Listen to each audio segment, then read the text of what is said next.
সিমের বিচি দিয়ে শিং মাছের পাতলা ঝোল দারুণ মজার। কার কার ভালো লাগে বলেন তো। এখন সকাল বাজে 10:30। নীলকে নিয়ে স্কুলে যাচ্ছি, আর নীল আর নিহান আগে আগে যাচ্ছে, ওদের পিছন পিছন আমিই যাচ্ছি। তো নীলকে স্কুলে দিয়ে এসে বাসায় রান্না বসিয়ে দিলাম দুপুরের জন্য। সকালবেলা কিছুই রান্না করি নাই, আর নীলের বাবাকেও দেই নাই। ভোরবেলা নীলের বাবা অফিসে চলে যায়, তখন যে ঘুমটা ভাঙে, একদম মাথাটা ব্যথা শুরু হয়ে যায়। তো আজকে অনেক সময় ঘুমিয়ে নিয়েছিলাম, এই জন্য সকালে রান্নাবান্না কিছুই করি নাই, দুপুরে রান্না করতেছি। এইখানে সিমের বিচি দিয়ে শিং মাছের পাতলা একটা ঝোল রান্না করতেছি। এই শিং মাছের ঝোলটা খুবই ভালো লাগে শিমের বিচি দিয়ে। মাছগুলোকে মশলার সাথে আর সিমের বিচি দিয়ে কষিয়ে তারপর ঝোল দিয়ে দিলাম। আজকে একদম কম মশলায় কম ঝাল দিয়ে রান্নাটা করতেছি, যেহেতু নিহান খাবে এজন্য। তো প্রথম 2 দিন আমি শিং মাছটা ভেজে রান্না করেছিলাম, শক্ত হয়ে গেছে রাবারের মতো, তার জন্য আজকে একদম কষিয়ে রান্না করতেছি। আর পাশের চুলায় বসিয়ে দিয়েছিলাম শালগমটাকে একটু সিদ্ধ করে জলটা ফেলে রান্না করব। আর প্রথমে এই যে আলু ভাজিটা করে নিয়েছি, আলু ভাজিটা বেশি করে পেঁয়াজ কুচি দিয়ে একটু লাল লাল করে ভেজে নিলাম। এটা নীলের পছন্দের। প্রতিদিন যাই রান্না করি না কেন, আলু আমার প্রতিদিনই ভাজি করা লাগে নীলের জন্য। নীল আবার এই যে মাছ টাছ খায় না। এদিকে ভাত রান্নাও হয়ে গেছে, ভাতের মার ঝরিয়ে নিচ্ছি। রান্না করতে করতে হঠাৎ করে জানালা দিয়ে বাইরে চোখ পড়লো, দেখলাম যে অন্ধকার হয়ে আসতেছে আর মেঘ খুব ডাকাডাকি করতেছে, মনে হচ্ছে কিছুক্ষণের মধ্যেই বৃষ্টি হবে। কালকে সন্ধ্যাবেলায় এরকম বৃষ্টি হয়েছিল, তো ছাদে কিছু কাপড় ছিল, ওগুলো নিয়ে আসলাম। এর মধ্যে এসে দেখি মাছের ঝোলটা হয়ে গেছে, তো একটু জিরে গুঁড়ো দিয়ে আর ধনেপাতা দিয়ে নামিয়ে নিব। ইদানিং মন প্রাণ দিয়ে আর রান্না করতে ইচ্ছে করে না। আগে যেরকম একদম বাটা মশলা টশলা দিয়ে ভালো করে তরকারি রান্না করতাম, এখন আর মন চায় না।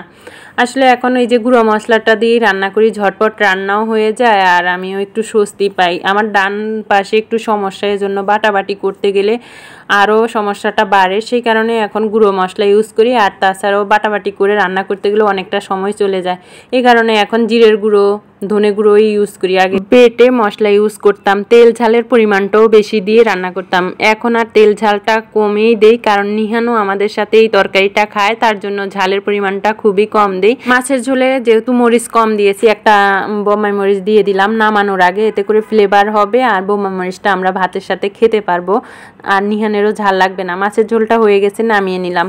রান্না শেষ করে কিচেন পরিষ্কার করে স্নান করে আসলাম। এই যে সিঁদুরও পরা হয়ে গেছে। এইদিকে আমি ক্যামেরা ওপেন করছি, নিহানও আসতে চাচ্ছে, তার খুবই ইচ্ছে, মানে আমি যখনই ক্যামেরা ওপেন করি সে ক্যামেরার সামনে আসবেই। আর নীল হয়েছে তার বিপরীত, নীল ক্যামেরা দেখলেই দৌড়ে পালিয়ে যায়, সে ক্যামেরার সামনে কিছুতেই আসতে চায় না, এজন্য তাকে সেরকম নিয়েও আসি না, যদিও নিয়ে আসি একদম জোর করে। আর নিহান নিচ থেকে এসে কথা বলবে সব সময়, যে আমাকে দেখে। এখন একটু বারান্দাতে যাব, দেখি গাছে কোনো ফুল ফুটেছে কিনা, তাহলে ঠাকুরের পূজাতে দিয়ে দিতে পারবো। তো যে আমি বারান্দায় 3টা ফুলই পেয়েছি, এই যে 3টা ফুল ফুটেছে। আর সেরকম কোনো গাছ টাছ লাগাইতে পারি না, নিহান সব গাছ তুলে ফেলবে, মাটিগুলোকে ফেলে দিবে। একটা গাছেই হয়েছে, ওই গাছটা এই যে ফুলগুলো হলো। তো নিহান এখন ঠাকুরকে দিতে চাচ্ছে, আমার হাত থেকে নিয়ে সে দিচ্ছে। খুব সুন্দর করেই সাজিয়ে দিয়েছে, দেখেন কত সুন্দর হয়েছে। আর এই হলো আমাদের গপু সোনা। আর নিহান অনেক খুশি, সে এই যে ঠাকুরকে ফুল দিতে পেরে। পূজা শেষ করে নিহানের সাথে কিছুক্ষণ গল্প করলাম। তো আজকে কি কি রান্না বান্না করেছি, এই যে সাদা ভাত, তারপরে এখানে আলু ভাজি নীলের জন্য নিহানের জন্য। প্রতিদিনই আলু ভাজি করতে হয়, আগেই বলেছিলাম। আর এখানে রান্না করেছি শালগমের তরকারি, একদম নিরামিষভাবে ধনেপাতা গুঁড়ো টুড়ো দিয়ে রান্না করেছি। আর একদম পাতলা মাছের ঝোল রান্না করেছি, একদমই পাতলা করে। এখন নিহানকে খাইয়ে দিব। তো নিহানের প্লেটটা আমি এখানে সাজিয়ে নিয়েছি কি কি দিয়ে দেখুন, আলু ভাজি, মাছের ঝোল, সিমের বিচি দিয়ে, আর শালগমের তরকারি।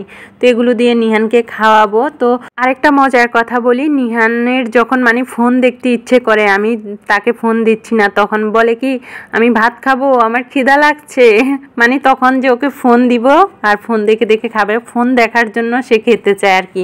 তো এখনও সেম ফোনের জন্য বসে রয়েছে, না হলে আপনাদেরকে ওর খাওয়াটা দেখাইতাম। অনেকটা সময় চলে যায় ওর খাওয়ানোর পিছনে। তো সকাল থেকে শুরু করে রাত পর্যন্ত কাজ আমার শেষই হয় না, মানে পুরো ব্যস্ততায় কাটে আমার সারাটা দিন। তো সন্ধ্যার পরে আমি একটু সময় পেয়েছি, তাও ছেলেকে নিয়ে পড়তে বসাইতে হবে, তো ফাঁকে একটু বেলের শরবত বানিয়ে খেয়ে নিলাম ক্লান্তি ভোলার জন্য। আজকে এই পর্যন্ত।